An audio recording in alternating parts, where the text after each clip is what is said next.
Ladies and gentlemen, I am your host, Jeffrey Lazarus, and you are watching Mining for Gems on the Gaming Vector. This is a show where we dig through the Xbox Live indie games catalog once a week in an effort to find the indie game gems on Xbox Live. On this week's episode, we're taking a look at The Outer Rim. This is a $1 downloadable Xbox Live indie title. So let's go ahead and press start to begin, and these are my first impressions. So we have a campaign mode, an arcade mode, a tutorial. Let's take a look at the controls. This, from what I can tell, is kind of a tank battle game, I suppose. So a quick look at the control layout there. Let's take a look at our options menu. Sound effects volume, music volume. Always nice to have multiple sliders. And let's go ahead and just jump into the arcade mode so we can take a look at the gameplay itself. So we have a survival mode, an arena mode, a large arena mode. Let's go with survival mode and see what this game has in store. So it Destroy looks like... them all. Do it now! So here we are in our tank. Let's see. Oh, okay. So let's see if I can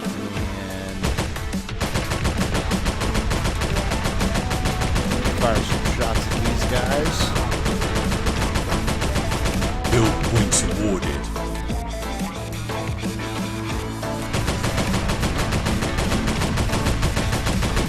It's pretty basic, just like a tank battle game. Oh boy. So, let's see here. Where is... Can I reverse out of this situation?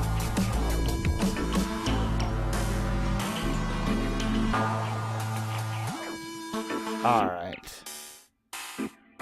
It does take a good long time to really get moving, though. Oh, wow. Can we kill it? Can I actually hit it? I suppose this is a more accurate question Build right now. points awarded.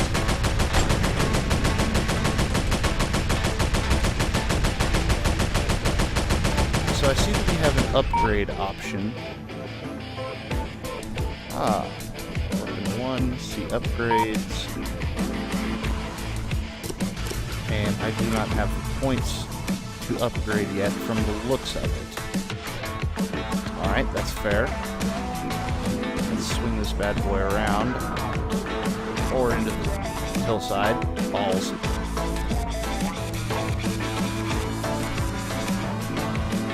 Yeah, pretty basic little tank battling game. And I'm stuck on the terrain, I believe. From the looks of things.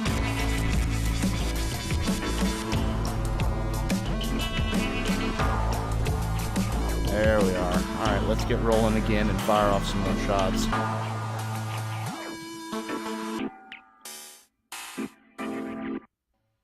So yeah, I suppose if you're looking for this sort of thing, or you're into these, into this type of game, then this would be worth looking at.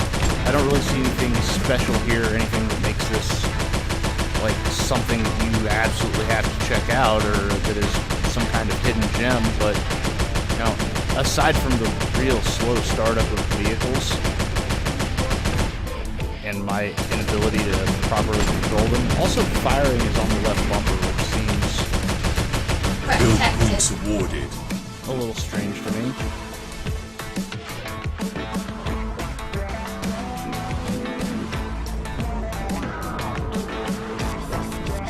Just snipe this guy. Whoa.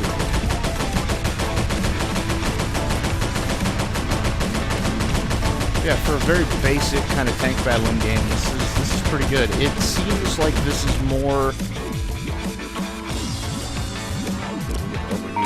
So let's quit the current game and just, I suppose we could hop into one of the other modes. I'm not going to check out the campaign. just because I really want to get a feel for the gameplay. Well, let's do Destroy them all. Do it now! But I would say that this almost feels like, more than being a standalone game, it feels like a proof of concept, really, that they could make something like this. Oh, wow. Because this doesn't feel like... Yes, it has features, but it doesn't feel like a full-featured game. It feels very much like a proof of concept or an alpha product.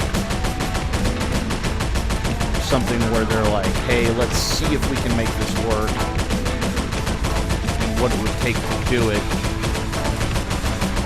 And to be fair, for something like that, like if that's what this really kind of is more of a proof of concept than anything.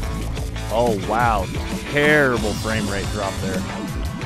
That was absolutely awful. But for kind of a proof of concept, this isn't bad by any means. I wouldn't say it's exceptionally good, but it's definitely not bad. I've seen a lot worse things come out of Xbox Live indie games.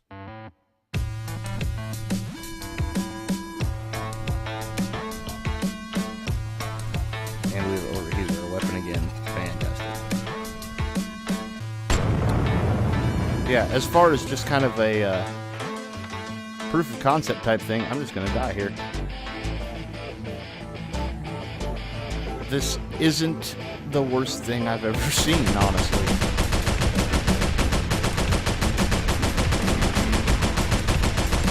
I'm not going to sit here and tell you to buy it, but I would like to see the guys who made this get a chance to do like a more polished kind of vehicular warfare game, because from the looks of this, he says his tanks are glitching through him. But from the basic looks of what they've got going on here, that looks like something they may be able to pull off. You know, they need to work a little bit on their physics, and there's been frame rate drops and things of that nature. So I wouldn't recommend this game standalone. What I would say is you may want to keep an eye on the developer of this game and see if he and his team end up getting the chance to make something more fleshed out and more full-featured and more time for bug fixing and things of that nature. But I cannot in its current state recommend this title to anyone. That's just how I feel about it. Once we blow up this tank, killed that other one. Oh boy. So, The Outer Rim. Decent enough game as far as concept goes. Needs a lot of work to get to be anything fantastic, but as far as like a proof of concept or, you know, a very basic alpha build that you know is going to be buggy and glitchy and whatnot, this is not a bad one. It's just not particularly good either. So, is this a hidden gem? No, not by any means. And with that said, I have been your host, Jeffrey Lazarus, and thank you for watching.